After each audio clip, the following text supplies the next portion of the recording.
যদি আপনি খবর না নেন, খোদার কসম হাত উঁচা করে হাজার হাজার জনতার সামনে আমি ওয়াদা করে গেলাম, এই পঞ্চগড়ের জমিনে এখান থেকে 3-4 কিলোমিটার গেলে ইন্ডিয়ার বর্ডার।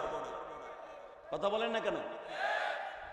এই 3-4 কিলোমিটার বর্ডার আকাডা মুদির দেশ, কসাই মুদির দেশ।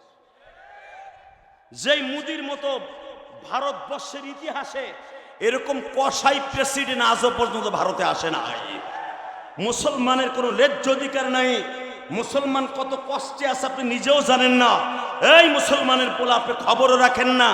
গুজরাটে, আসামে আপনি খবর নিয়ে দেন, ইউপিতে মুসলমান এখনো পর্যন্ত ঠিক মতো জুমার মসজিদে আজান দিতে যাইয়া, খুতবা দিতে যাইয়া হুঁশিয়ার হইয়া দিতে হয়। কালে আন্তাজে ঠিক ঠিক এখনো সময় আছে।